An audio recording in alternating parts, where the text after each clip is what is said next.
और चारों तरफ इस परिक्रमा के जो कुंड बने हुए हैं बैठ जाएं। सामग्री विधिवत बनी हुई उसमें डालने की, जो देवताओं को भोजन कराया जाएगा, प्रसन्न किया जाएगा, वो हम देंगे। हम आपसे कोई एक पैसा नहीं मांगते, हमको आप दे दीजिए। ये मैं जरूर जानता हूं कि मेरा हाथ पकड़ के आप मुझे देते हैं कि मेरा उचित कहीं लगा दीजिए सेवा में। ये तो सब लोग देखते हैं, खुला हुआ है। माताएं जबरन हाथ पकड़ करके इधर जा रहा हूं तो खींचती है और पीछे धक्का मार के खींच के मुख को मोड़ देती है और जबरदस्ती हाथ को पकड़ करके देती है कि हमारा ये इस सेवा में लगा दीजिए। तो मैं किसी की भावना पर ठोकर नहीं मारता, वो तो मैं लगा दूंगा इसी में ही, लेकिन मैं किसी से नहीं कुछ मांगता। वो तो मैं सामग्री आपको दूंगा, मुझे आप कुछ मत दीजिए। लेकिन जो विद्वान अंदर में पूजा करा रहे हैं, वो जो कुछ भी देवताओं को आपको देना लेना हो, आने दो आने चार आने, वो तो आप उन विद्वानों को जो आपके काशी अयोध्या या और कहीं के हो, उनको आप दे दीजिएगा, बाबा जी को कुछ नहीं दीजिएगा। लेकिन यह है कि आप उस सज्जुग आगमन के स्वागत तैयारियों के भागीदार हो जाए। और ये ऐतिहासिक जो अहमदाबाद में कार्यक्रम हुआ, वो मामूली चीज नहीं है। एक समय आएगा, वो आ रहा है, अहमदाबाद साबरमती का भी इतिहास बनेगा कि जो ढंढोरा पीटने का इतना बड़ा कार्यक्रम हुआ और उससे बड़ा काशी का, और जो अब की बार होगा जिसमें पांचों देवता, अभी जल्दी में नहीं होगा, वो तो आखिरी में, इसके बाद फिर नहीं है, उसके बाद कुछ नहीं, उसके बाद तो फिर सीधे उधर। बस एक और चोट जब भी लगनी है, एक और कभी मारनी है। क्यों कि ये तो खुश हो ही रहे और 33 करोड़ खुश हो गए और 5 और खुश होने को है। वो सामग्री तैयार हो रही है, मसाला, जल, पृथ्वी, अग्नि, वायु, आकाश, इन पांचों देवताओं के खुश करने का घोटा जा रहा, तैयार इकट्ठा हो रहा। अब कहाँ बताएंगे उसको, ये तो अब आगे आखिरी बात। और फिर देखिए फिर क्या होता, इधर का उधर का, तो वो तो अभी देर है उसके लिए। लेकिन ये ऐतिहासिक अहमदाबाद और आपके काशी विश्वनाथ बम भोले, ये गंगा तट रेती पर एक है। इतिहास जब लिखा जाएगा, लोग लिखेंगे, तो देखिएगा उस समय पर आप, तो हम सब लोगों का परम सौभाग्य है कि हम सब लोग यहाँ इसमें हम सम्मिलित होकर के, अरे वो क्या काम है जो लोग खिंचे न चले आए, वो क्या चीज है कि लोगों को राहत अगर महात्माओं से नहीं मिलती है तो किससे मिलेगी? लोगों को आराम नहीं मिलेगा महात्माओं से तो किससे मिलेगा? लोग अगर ठीक नहीं करेंगे महात्मा तो फिर क्या होगा? कौन महात्माओं को मानेगा? ये वो तो काम होना ही है। गांववासी पूरा सहयोग दे रहे। ये पास के गंगा तीरे जो गांव है, इधर मुझे तो सब गांव मालूम नहीं है, लेकिन मुझे ये खबर लगी है कि गांव की देवियों ने कहा कि रहिए आप घर में, और मैं तो जा रहा हूं अब गंगा तट पर, और वहां अब ये काम आप करो, मैं ये काम नहीं। जिन देवियों और बच्चों में इतना बड़ा उत्साह और हृदय के अंदर उद्गार और भाव जागृत हो जाए, गांव वासियों के जो दिन और रात काम करते हैं खेतों में मेहनत का, ये मामूली चीज नहीं है।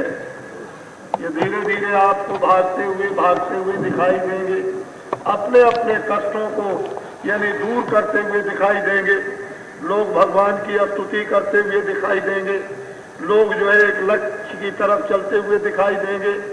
एक दो फायदे लाभ होंगे।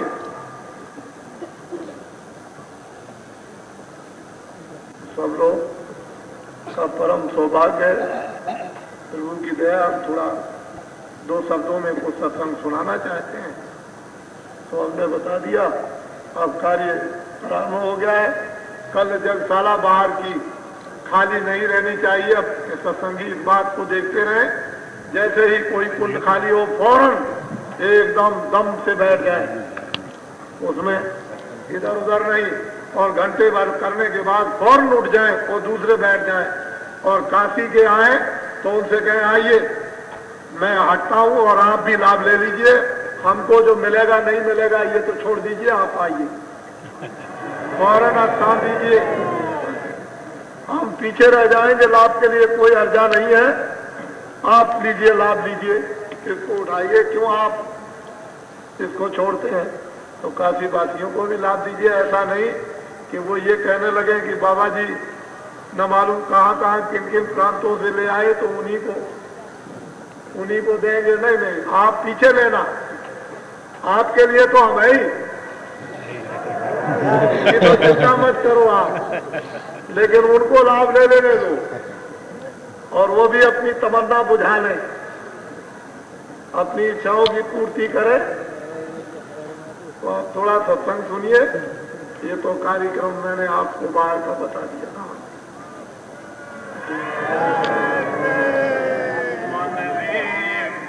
देखो मेरी बात काशी बातें सुनो, जितना मैं गंगा को मानता हूं आप नहीं मानते हैं।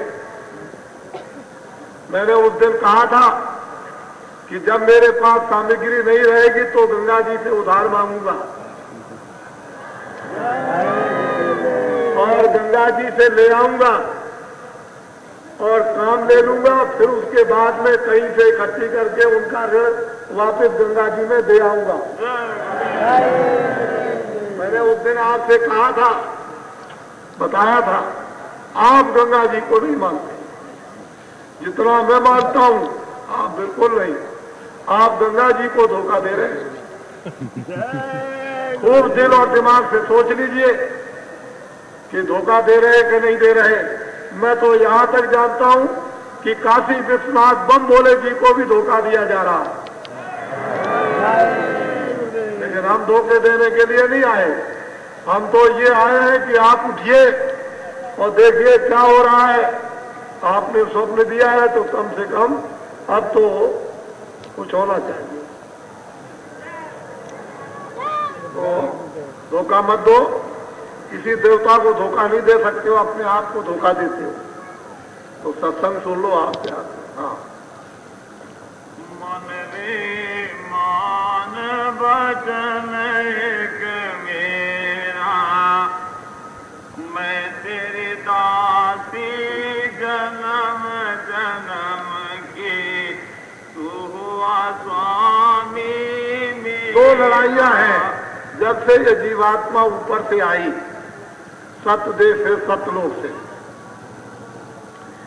नीचे उतार करके जब ले आई गई तो इसके साथ एक दोस्त लगा दिया, उसका नाम है मन।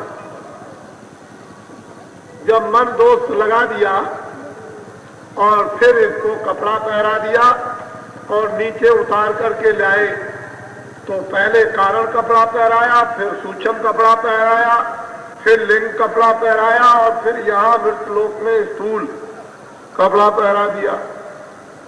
अब धीरे धीरे हुआ क्या कि जब दोस्ती थी तब तो वो मन जीवात्मा का साथ देता था, लेकिन अब मन इंद्रियों का भोगी हो गया तो जीवात्मा कहती है तुम ये क्या करते हो, तुम दुश्मनी हो गई। पहले दोस्ती थी, अब दोनों एक ही जगह रहते हैं, दोनों दुश्मन हो गए। जैसे पति और पत्नी, पिता और पुत्र एक ही घर में रहते हैं लेकिन शत्रु की तरह से काम करते हैं, तो मन और जीवात्मा सूरज की अब दुश्मनी हो गई। अब वो मन तो भोगों में फंस गया, भोग छोड़ना नहीं चाहता, उसका आदी हो गया, वो भोगों का कमजोर हो गया, भोगते भोगते भोगते भोगते अब वो मन करे तो क्या करे। तो मन कहता है कि भाई मैं क्या करूं। मन रे मान बचन एक मेरा। अब वो जीवात्मा सूरज कहती है कि भाई मन, ये मैं जानता हूं कि तुम हमारे दोस्त थे, बहुत दिनों से हमारी तुम्हारी दोस्ती थी, लेकिन यह है कि मैं तो बराबर जो तुम कहते हो तो मैं करती रहती हूं। तुम एक मेरी बात को मान लो, अब की बार मनुष्य जीवन मिला है, दोबारा तो मिलेगा नहीं। 4 खानों 84 चक्कर काटने पड़ेंगे, नरकों में जाना होगा। अब की मनो शरीर खाया है तो अब की तुम मेरे एक वचन को मान लो, एक बात को। ये जीवात्मा मन को समझाती है। हाँ। फिर वो ये कहती है कि मैं दासी हूं, तुम मेरे स्वामी हो हे मन, और तुमने जो कुछ भी कहा वो मैंने हमेशा किया। तुम 3 लोक के मालिक हो, ऋषियों मुनियों पर तुम्हारा हुक्म चलता है, देवी और देवताओं के ऊपर तुम्हारा हुक्म है, ब्रह्मा विष्णु महादेव तुम्हारा हुक्म चलता है। 3 लोक के तुम नाथ थे, हुक्म सब जगह तुम्हारा होता था। लेकिन अब यह है कि यहाँ आकर के इंद्रियों के जाल में फंस गए, और अब तुम भी रोते और मैं भी रोती। तो हे मन, मैं तुम्हारी दासी हूं, और अगर अब की बार तुम मेरा कहना मान लो तो कुछ काम बन जाए तुम्हारा और मेरा भी, तो तुम भी 84 से बच जाओ और मैं भी बच जाऊं। न तुम्हें नरकों में जाना, न मुझको जाना।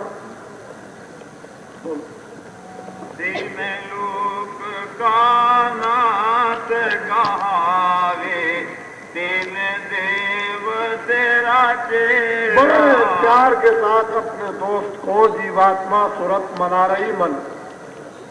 इतना धीरे धीरे से मन को मना रही, कहीं बहक न जाए, नाराज न हो जाए, रूठ न जाए, बात न माने। तो बड़े प्यार मोहब्बत में मना रही, तुम अब की बार मेरा एक बात मानो। क्या बात मनाना चाहती है? ये रहस्यमयी बात है। एक बात क्या मनाना चाहती है? एक वचन मान लो। ऋषि मुनि सब पर हुक्म चलावे, जति सती सब घेरा। और क्या तारीफ करती है जीवात्मा मन की कि ऋषियों पर, मुनियों पर, जतियों पर, सतियों पर, तुम्हारा सब पर हुक्म। तुम्हारे हुक्म को कोई नहीं टालता है, ये तुम्हारी महिमा थी। लेकिन आज तुम